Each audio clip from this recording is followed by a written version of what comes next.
¿Qué es realmente la creatividad? ¿Gira alrededor de todas las cosas que conocemos? Si cocino una paella, ¿estoy siendo creativo? Si tenéis curiosidad, acompañarme al episodio de hoy de Bionic Kaido.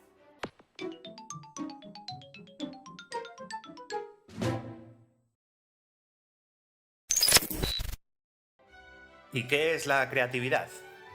Pues bueno, es la capacidad humana para desarrollar nuevas ideas, conceptos y asociaciones entre diversos elementos del mundo. Es un vocablo que deriva del latín, creare, que significa engendrar o producir. En resumidas cuentas, crear. Es un fenómeno psicológico característico de la raza humana.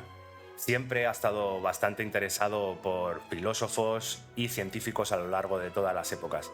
Aunque, bueno, estos últimos, pese a la gran importancia en el desarrollo de la humanidad, han tenido un esfuerzo bastante escaso en comprenderla. Los filósofos trataron de explicar la creatividad mediante la divinidad. Decían que la persona creativa era un recipiente vacío en el cual un ente divino, místico, etéreo, la llenaba de inspiración para que crease. Para Platón, por ejemplo, era una suerte de inspiración sobrenatural, un capricho de dioses. Sin embargo, Freud sostenía que no tenía nada que ver con algo sobrenatural, ni dioses, ni musas. Él decía que la chispa creadora era el paso de lo inconsciente a lo consciente. La primera investigación empírica, más allá de la divinidad, fue realizada en 1767, en uno de los libros del ministro escocés William Duff. Este separaba genio y talento, diciendo que el talento no requería de innovación, mientras que el genio creativo sí. Fue el primer autor que apuntó hacia la naturaleza biopsicosocial del proceso creativo.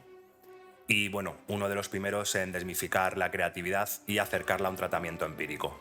Pero tío, ¿qué me estás contando de la creatividad? Bla, bla, bla, bla. Bueno, vale, calmaros.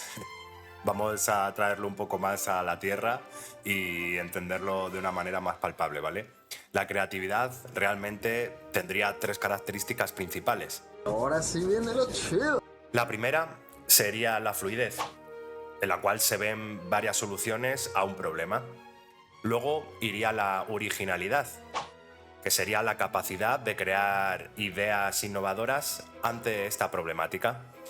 Y la tercera sería la flexibilidad, que es la manera en cómo se adaptan estas ideas a la realidad.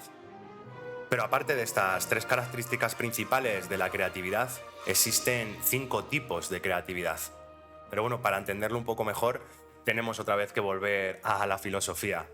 Y fue Alfred Edward Taylor, en 1956, quien postuló la existencia de estos 5 tipos de creatividad.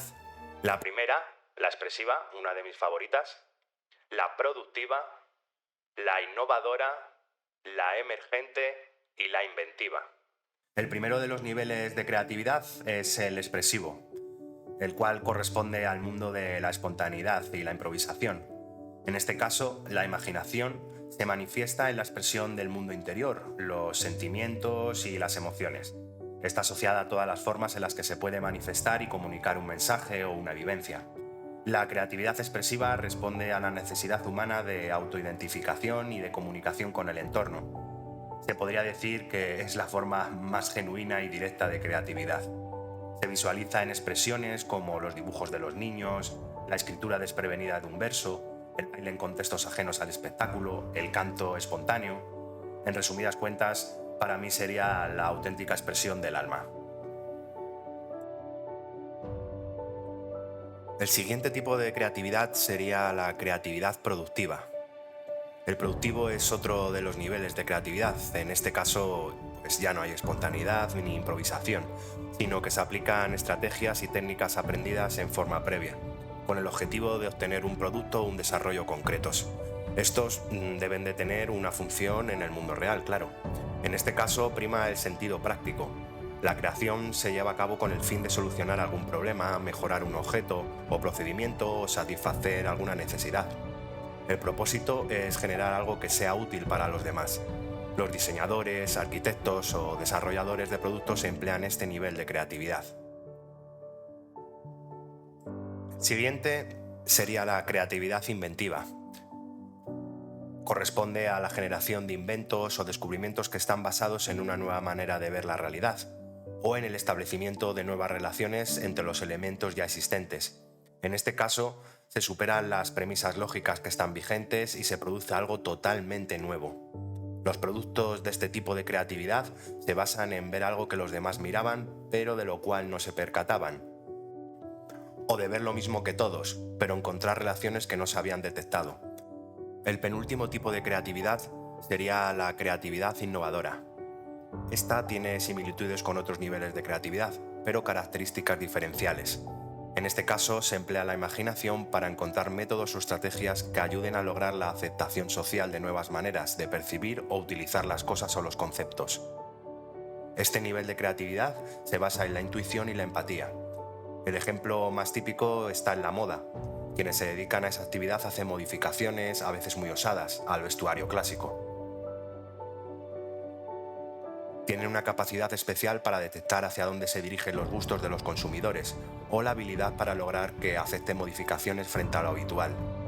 Por ejemplo, los jeans, los pantalones rasgados y rotos son una manifestación evidente de esto.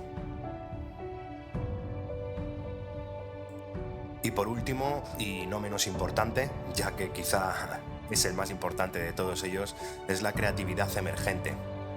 Es el más elevado de todos los niveles de creatividad, ya que corresponde a las innovaciones extraordinarias o muy trascendentales. Tiene que ver con la creación de nuevos paradigmas, órdenes o principios. Sus efectos son revolucionarios para la comunidad en general. Es necesaria la capacidad para reestructurar las bases de la realidad existente. Quienes ostentan este tipo de creatividad suelen emplear a fondo su pensamiento lateral. Un ejemplo de creación emergente sería la creación de Internet, por ejemplo. Y bueno, hasta aquí el vídeo de hoy, muchachos y muchachas. Espero que os haya parecido interesante y os haya gustado. La verdad que, como podéis ver, pues la creatividad engloba todo lo que conocemos en el mundo y es una de las características de la raza humana muy importantes para su evolución y su proceso en el mundo. Así que nada, como decía Albert Einstein, la creatividad es más importante que el conocimiento. Nos vemos en el próximo vídeo. Espero que tengáis un buen día. Chao, chao.